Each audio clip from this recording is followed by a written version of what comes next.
been up to?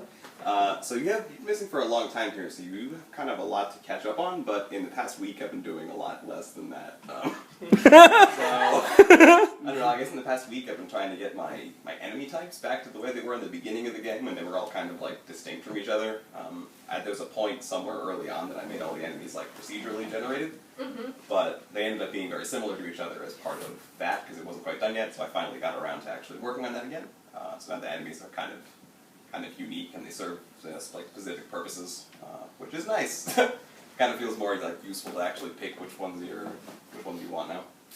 But out of context, that makes no fucking sense. Yeah, no, that's what I was gonna say. So, Yulia, what's the game he was working on?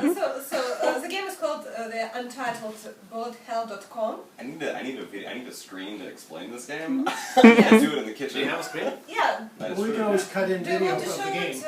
They want to show it on the screen. Yeah, that sounds good. Okay. Let's go and we'll just film some footage for that. I like how she's deliberately walking. I know, right? Sell that shit. I'm a great actor. Our walking animation. Oscar, please.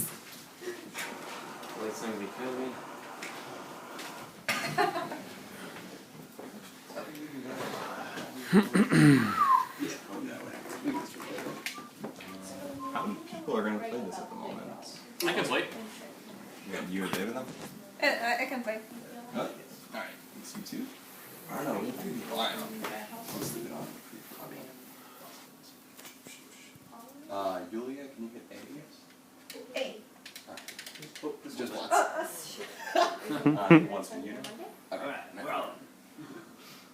Okay. It does look different. Yeah, some parts of it are still super placeholder, like all the interface is still crazy, but it's getting closer. So what's the game about? Okay, so this is a game that is kind of classic shoot 'em up stuff mixed with strategy and tactics. So you shoot things and blow things up, but you have stuff to think about, stuff to plan for and stuff to account for and all that. You have money to deal with. So this mode here, it's like a free-for-all like survival mode. So you're just trying to see who can live the longest. And you can hold A button instead of tapping. Oh, okay. That helps. So this is kind of very straightforward. I died. It's just like straight up survival. Other ones It feels very slow, like the movie. Yeah, something's off. Slow as a movie?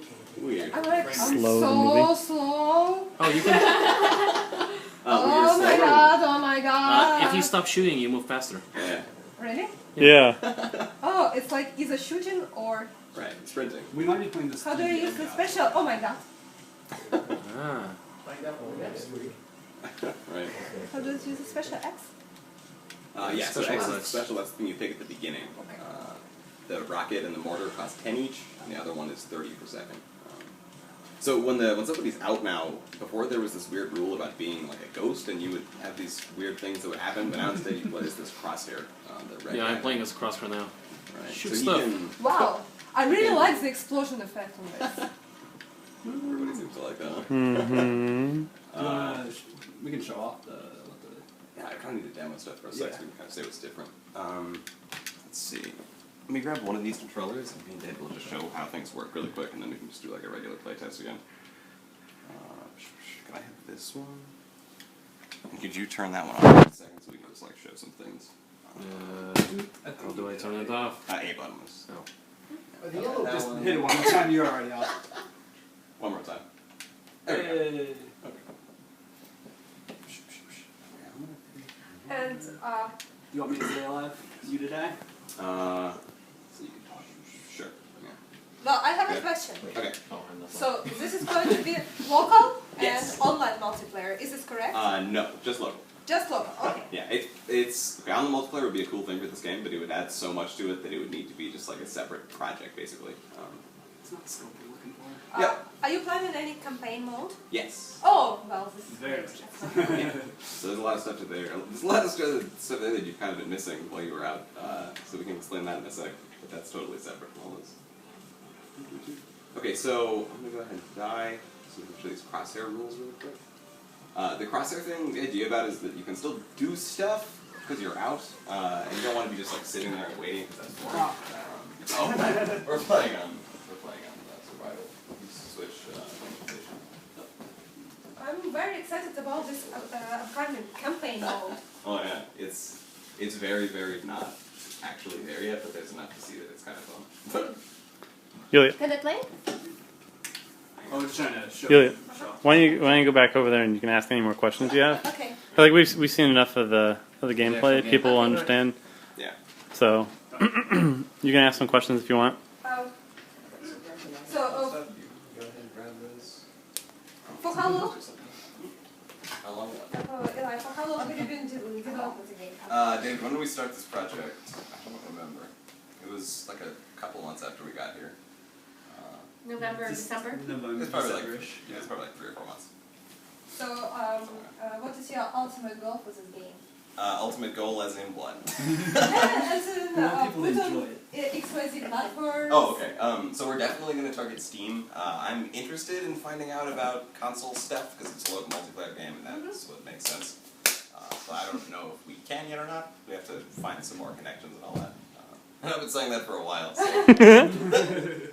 But yeah, we're definitely going to go on Steam. That's like a definite goal. And beyond that, we'll just kind of see what happens. But you know, local multiplayer by itself on PC is sort of risky, so which is really why we need this campaign stuff for it to kind of make sense. Okay.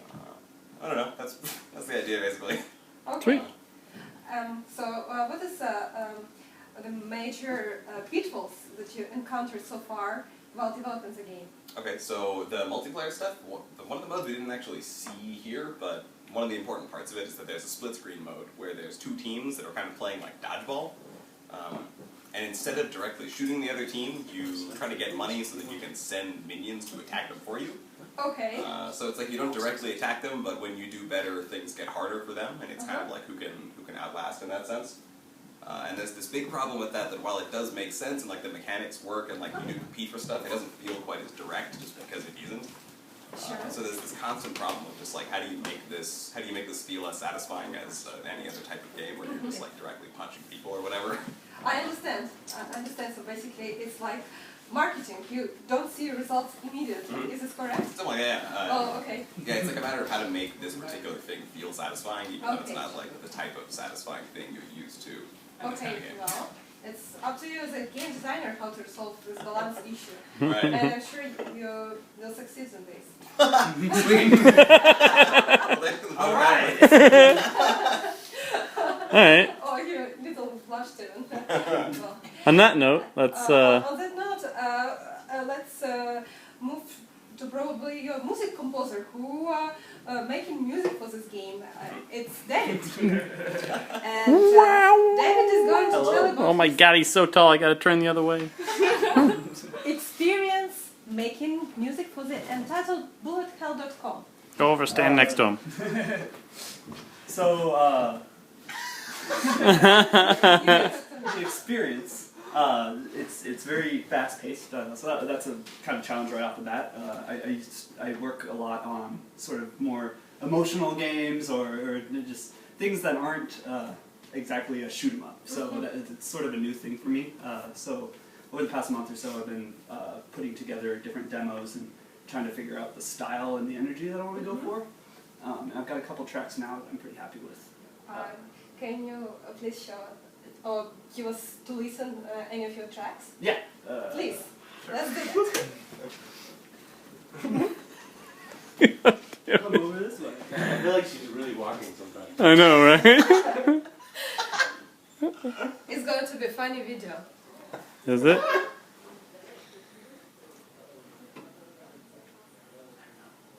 So this is a new one I'm working on.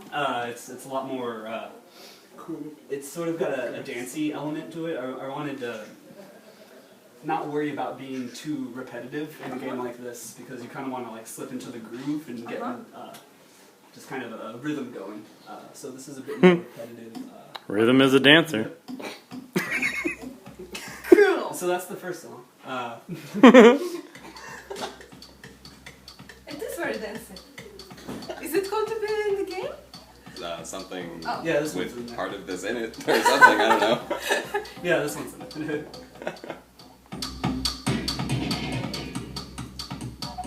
I like it. It's So it's nice kinda- to kill people to this music. It's nice to kill people to this music. Thank you, Yulia.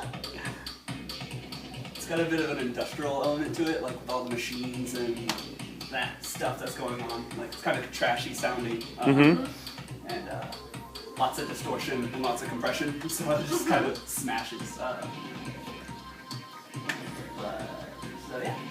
Oh, this is great. I love it, and we should totally try and dance to this music. I don't dance, sorry. Are you also working to some special effect sounds? Yeah, so I haven't been working on that much over the past couple weeks, but I put together a bunch of like placeholder sounds that we have in there. A lot of those are from old libraries or old games, just so we can get them in the game. But a few of them I put together, like just because we didn't have anything. So like that's not going to be going on right now too much because I want to wait until we have more art assets, more just kind of a general idea. Because some sounds will be really specific to what is going on with the animations or what the character looks like, and other things will be more general. So like explosions and stuff are kind of general. I have an idea of what those would be like, so I can do some things with those, but there's not a whole lot that I can do until we're really like starting to polish and get the specifics on there. So I plan to include more different tracks like this. Yeah, so there's going to be a handful of different like battle songs. Okay.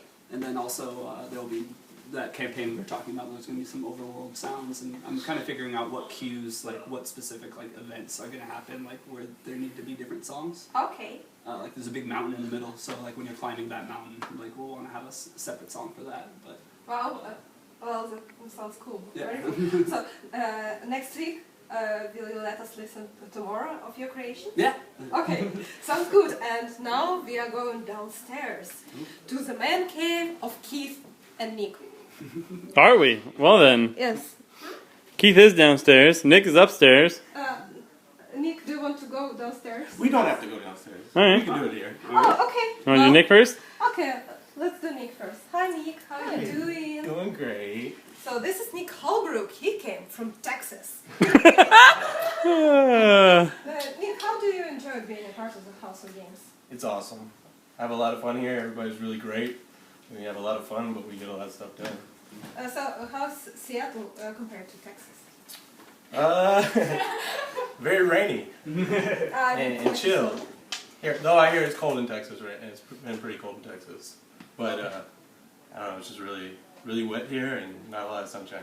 Yeah, but this is when you stay inside and make games, right? Right, yeah, I mean, I don't leave the house anyway, so it's perfect. Okay, so Nick has been working on several projects, and he just launched his Kickstarter for Airtime. Airtime! Airtime! So, if you would like, please tell us more of your Kickstarter project. Well, so far it's almost 20% funded. Woo! Yeah, we got 20 days left. But we need more money. So I'm still begging everybody online for money. I feel like a virtual bum. But at least my money's not going towards alcohol or anything. Well, I don't know what Dave is going to do with his side of the money for all his work, but... Okay. Wow. So yeah, it's going really good. We're building up some momentum. Just kind of asking everybody, contacting bloggers, just reaching out to anybody that wants to help out. You know, $1 goes a long way, and it adds another backer. Gets me more attention on the site. So far so good. It's been a ride though. Yes, so guys, please check Nick's project on Kickstarter and please pledge. Any dollar, everything matters. Thank you. And also we would like to mention your another project that you're working on, your mobile game, Technol. Yeah, Technol. It's forward to the future. It's still getting attention, definitely. You know, most of my efforts are towards the Kickstarter right now and getting the airtime stuff done. But Technol is a free-to-play mobile game that'll be, you know, thrown out there pretty soon, hopefully. Kind of been working on the training side of it. So there's actually a part where you spend a one-player mode, kind of playing different stages of training to qualify for like sponsorships. And then these sponsorships will actually give you bonus credits and fame from when you're playing the multiplayer version. And you're, every 3 games you'll get like a bonus. Wow. So it kind of helps you grind up so you can get better equipment and better power-ups and stuff like that. It's really cool. Do you have a prototype that you could show us? Yes, I can Let's do show it. you all that. Alright, so I'll let you... If you want to play it, Yulia? Of course. Let me do it. Alright. So, we're loading into to the training. And My iPad is watching an Android. How weird. I wonder how Apple feels about that. Okay, it's loading. Alright, so we have right now we just have some placeholders for the different games you can pick. Okay. So you can we'll go with this one. And this is like a survival mode. Okay. Text is so small. So you're going to move with this side of the screen and fire by tapping that side. And these Okay. heads are coming in, so we want to shoot those things before they get to the other side. Oh, but it's this way. Wait, I killed him. Yeah, that's Okay, so this is comfortable. Oh, Oh, sorry, yeah. sorry. Sorry, it's the first time you played it in a while, and I've actually changed the orientation of it. So now I actually have it going Okay. So this one, right? landscape. Yep, perfect. So you'll move with that, and then perfect. You'll fire by tapping the right side, and we just want to shoot those HADs, the heavy artillery destroyers. And so this is a training mode. This is the first one that's going to teach you, simply about shooting and how these guys are trying to break across on your side, and that's how the game ultimately ends when you're playing another players. Your shield's going to go down, and if the HAD breaks your side, then the game loses, and you're shooting this thing back and forth between you and your opponent. So there's supposed to be another player on the other side. This is correct? yes, this is just the one-player training. So this one, there's no other player. But in the qualifying match, which is the last part of training, that's where you actually play an AI bot, and he's actually moving around and firing and stuff like that. So do I have to win the training in order to proceed? You have to beat all 3 minigames. Okay. The first top 3 ones to play the qualifying match. And okay. if you pass those, then you get to play the AI bot. And if you pass him, then that's when you get your sponsorships. Well, I should work. So there's a lot. Yeah. I should work on beating all of the levels. You right? should, yeah. You gotta get you fully trained up so you can take on the best. Okay. And then we can, place money bets, and then I can beat everyone, right? That's right. Okay. When you're playing against other players, you're actually going to be able to gamble some of your space credits, so your fake currency, on the match where the winner takes all. And it's going to set up for these really cool poker tournament type situations.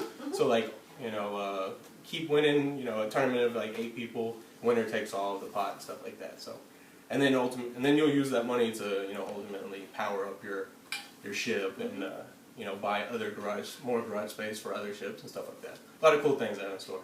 Well, this is a great incentive to make to have people play more and more. Yeah, exactly. Right? Yes. People like big garages and more of them. That's correct. That's correct. That's exactly, and it's free to play, so everybody and their moms can play it. Especially my mom. Exactly. Okay. Well, thank you very much, Nick. Thank And we are going. Let's Pledge $1, power $1, $1, Power dollar. $5 even Yes, better. Kickstarter. 10, 25, 150. Give what you can give. I had a homeless dude in San Francisco ask me for $20 once. Okay, so. Wow. Yeah, I told him if I had $20, I would be in a cab, not walking. Let's do let's let's go over to Jenny. Then we can just go downstairs for Keith and Andrew. Okay. Okay. Hey. Oh wow, she just hopped on over here. Okay, Jenny, how are you doing? I'm doing fantastic. What have you been up to? Well, I've been writing about indies in Seattle. Okay. Recently, I did one on Shipwreck, which is like a Zelda game. Okay. Who made it? I forgot. Oh, it was Brushfire Games. So they're in Seattle, right? Yeah, and I think Redmond area. Oh, Redmond. Okay. And they're indies. Yes. So the new indies. This is their first game. It's really cool. I think Zelda must have been a big part of their lives. But yeah, that's what I've been doing, is finding local indies, writing about what they're doing, any cool things. Okay. Well, great. And you are writing for? Tomorrow'sGamer.com. You're writing articles and reviews? Articles and reviews, like new technologies, that kind of thing. I've been going to meetups, hog jams, meeting people there, finding what everyone's doing in the... Are you writing exclusively about US-based indies, or also about the independent developers based all over the world? Right, what I'm trying to do is just focus on the Seattle area, since it's such a big community and no one's been writing about what's been going on. So that's kind of the niche we're filling. And as long as I can keep finding indie projects there, I'll keep writing about that. Not, I'll expand. So, would it be possible for indie developers to reach out to you and send their ideas and write articles for tomorrow's gamer? Yes, that would be great. I would love for people anyone who needs press to send their ideas my way. Okay, we will post Jenny's email on the bottom of this video, so you can reach out to her with your article ideas and with your games, so she can review them. Yay! All right. So we are going to continue with Andrew downstairs. Or if you wanted to add anything. I'm good. All right. Let's. Oh my God! It in my face.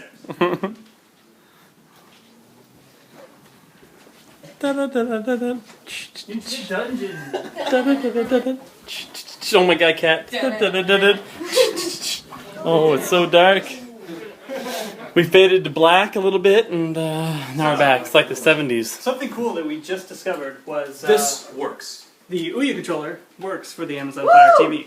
It was That's released, pretty amazing. We went through the normal pairing process, and it works. So now we can have 4-player Bit Rollers tournaments. Tournaments. Amazon Tournament. You got a tournament when you say it. Tournament.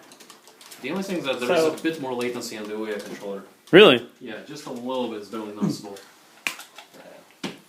Huh. Oh my God, that was a hairy neck. I guess we can get 4 people playing and Okay. talk. That ain't in front gonna of work. them. So, how do you what? How? Ooh. Ooh. Do I have to turn this on? Yep. Yeah. You guys can have a seat. Oh, thank you, sir. Oh, Wow. Set up This this guy little. is very... He's there we prepared. go. He is I'll probably swap over there and face these guys just because since the background is very bright, it doesn't come up as much when recording. Yeah. And Just grab some footage. I and I'll got him. Yeah. take the interview. Oh my God, look at that controller. Woo! See, it's getting closer. you could stand here, Andrew. I'm gonna turn around. The face. screen's Oh, too bright. Oh, Yeah. seriously, right. Oh, there we go. If I get balls close, Balls close. then That's your cute. Oh, wait, I died. alright. Just trying to out-platform.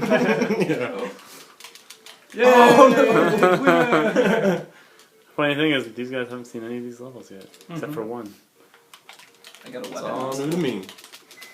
Oh, I thought I put green out of commission. All right, I'm gonna go around, No, swing about, that's green game. swing about. All right, somebody sit down there. All right, go ahead, Julia. Okay, so here we are I died.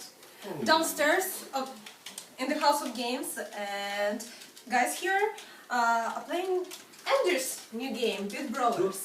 Bit Brawlers, it's a competitive multiplayer game. Already, yes, that was it. Not laughing. Like, haha, she said something. That is already out on Fire TV, and you can already play it and purchase it. And I think Andrew should Andrew's say that here. part. Sorry, Andrew. Andrew is a guy who develops this game single-handedly, and I use both my hands. it's amazing. It's amazing. And tell us a little bit about Bit Brawlers. So, Bit Brawlers is a 4-player competitive fighting game. Right now, the game mode is your goal is to be the last person left on the screen. You do that by knocking everybody else off. The more damage you take, the farther you fly back until ultimately you hit the edge of the screen and you die. It'll be completely customizable, so you'll be able to essentially use in-game editors to build your own levels, your own magic spells, your own characters, and also there will be a lot of unlockables. So by playing through the game against other people who are in the campaign, you'll be able to earn bitcoins and unlock different helmets, different weapons, different magic, and that kind of thing. We just launched on Amazon Fire TV 3 days ago. Kind of a surprise to us, but we just put in a patch last night, which should be approved by tomorrow, and it increases the content by a significant amount, which is the version that people are playing right here. So I imagine you're going to be continuing working on Beat Brawlers for the probably next couple of years. Is this correct? Yeah, so I really wanted to get, okay, that's a bug. I really wanted to get the game in people's hands as soon as possible, because with games that rely so much on user-generated content, it's important that you grow the game with your fan base. So I think we're 2 months of actual development time in right now, and we're launched, so really looking to get people to play the game, get feedback, and just grow it over the next couple of years. So what is your target audience? Target audience is anybody who likes playing games, well, like this. Anybody who has friends? Yes. Aww. People who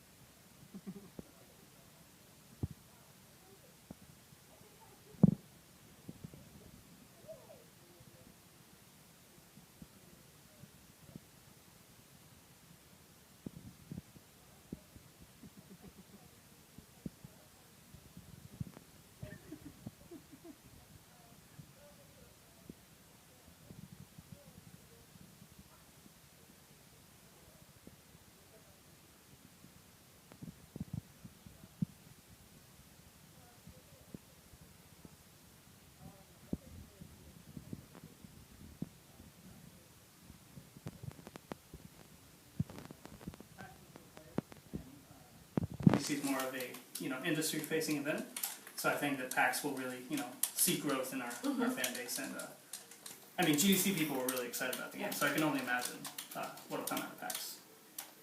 Well, thank you very much, Andrew, and I think your game already looks so great, and it will only look better and better. And we look forward to seeing new levels, especially user-generated content. And now we are going to continue and talk to Keith here, who is hiding in the closet. Oh, good lord, he is in a closet. I'm just like hovering at the door, deciding whether to come in or go away. Hi, Keith. He's the founder of Mouse Chief. That's mischief. Oh. Mouse Chief. Mischief. It's spelled Mouse Chief. You should tell him one more time and he'll be right. Mouse chip. Mouse Chief. We're working on it. Mouse Chief. I said Mouse Chief. No, you said mouse chief, not chip. Mouse Chef. Chip. Chef. Chip. Chef. Okay. Chef. I'm gonna force you to edit this thing. This is the gold, baby. Mouse Chief. Better? I'm very happy for your time. You're good at walking. So he's is in the House of Games because he's trying to find inspiration and creativity for his new game, and it's called Tank or boyfriend? Tank or Boyfriend. Good lord. So serious. Absolutely, this is a serious game. Oh. I mean, it has tanks and it has boyfriends, and what can be less serious than that? Wait, more serious than that.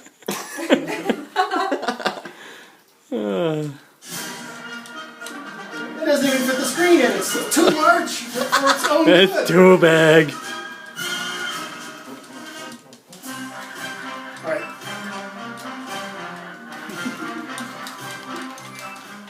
Are you trying to march? So I've been working on this for a while, and I've gone through like 4 different designs for the control systems for controlling what's basically an advanced war style game. I just rewrote like a big bunch of code after GDC from feedback there to try again, and it's not quite ready yet, so I'm not going to play much of the game, but I'll kind of give you an overview of like advanced wars. You have characters that are talking on the screen, and they're telling you their stories. Just happens to be the Secretary of Education and the United States President in this story, but that'll change for the release version. Right now this is just the demo story, which is different than the actual finished game, and I should not have stopped the game. Let's get through this quicker. All right. Fortunately, we have the power. Okay. We have the technology. Just shut those people Called up. spacebar. All right. So we've got our units here and our opponents in this scenario where you're supposed to arrest them. The force that you're controlled is a policing force that has its own tank. To help the Department of Education, keep things under control. This is how you education educate system in America.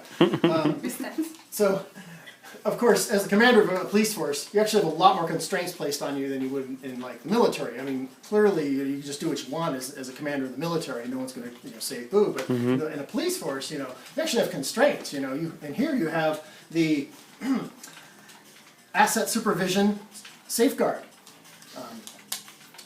Which is a Good acronym. wait till you see the maneuvering units doctrine.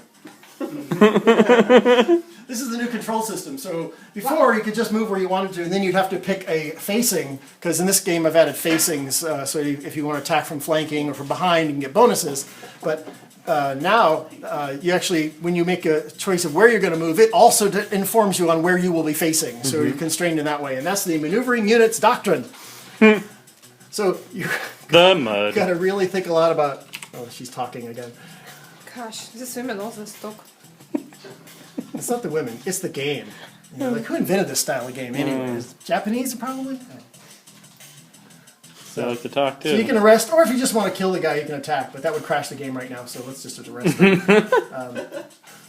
And we can move on, and hope we can catch some others. Oh, good lord! Nice. I'm not having much success arresting people! Why is that? Ah, I got one, yes! So can you kill them? Well, I'm not going to say if you can or you can't, but let's just say that there's options. Okay, because I see you don't have much health. That doesn't mean they're killing you? Yeah, that's because if you make an arrest against someone who resists, they can cause you a little bit of damage, Okay, depending on how powerful they are. okay. But if you make an attack, you get to attack first, so you have the advantage of reducing their health before they can attack back. Okay. So this is like one of those little trade-offs in the design. So like, are you going to try to arrest someone, or are you going to try to fight them? You have to Okay. kind of like gauge whether you're be more successful arresting or fighting. Interesting. It will play a lot on the scenarios. The storyline is actually very important to understanding how you're going to go about solving each level. So do you have kind of a moral choice to arrest or to kill person in your game? Well, this is a game of satire, so your moral choices are going to be more or less on your morality than on really kind of like the opposite of that. In other words, you'll probably feel good about doing bad things until you stop, and then you start realizing, like, maybe I shouldn't have done that. Okay. There's going to be a lot of different sort of like, instead of a moralizing game, it's going to be a game of letting you make your options, and then you just have to live with the results. Okay. Well, this is what I was curious about. Because some games, they have different abilities and working based on the choices that you've done before, like, for example, the Bioshock Infinite, right? You can, it was just Bioshock. Bioshock, that you can save girls or you can kill them, right? And depending on the choices you're making, the plot of the story is going to change. Are you going to implement something like this? No, not on that level, but typically more of a long-term event of how you go about solving those problems, how that supports the re-election of the current standing president. Oh, okay.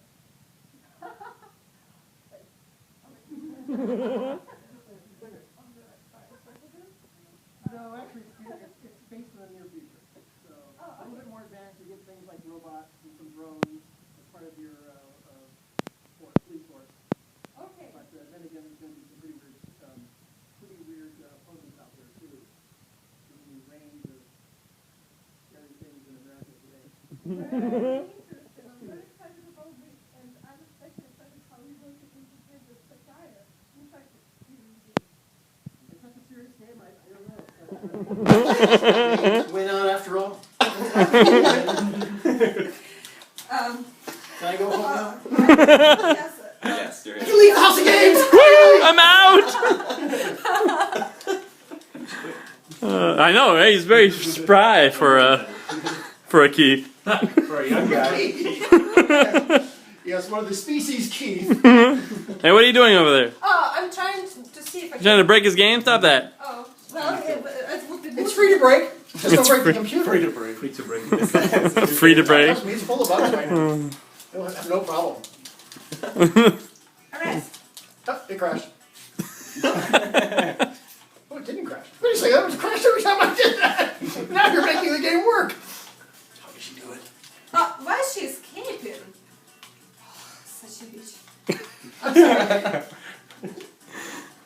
Arrest. Come on. I clicked arrest, didn't I? Mm-hmm. I'm telling you, it's full of bugs. Yeah. Why don't you close this up? I think it's a bug. Of course. You said there's tons of bugs in it. Okay, I close it. No, not close it. Close this. Oh, hey, welcome back. Oh, hi guys. Now, when you met all of the participants of HouseOgames, I want to thank you for watching this, and please come back in a week and watch a new episode of HouseOgames Live. Can we do a tandem wave? A tandem wave? Oh, we're doing like a wave of a wave? Oh my god. Somebody... Oh, well, who the hell are you? Oh my god, it's Rhoda. Rhoda, what are you doing, cat? Wait, did Keith go back in the closet? Where the hell did he go? He disappeared.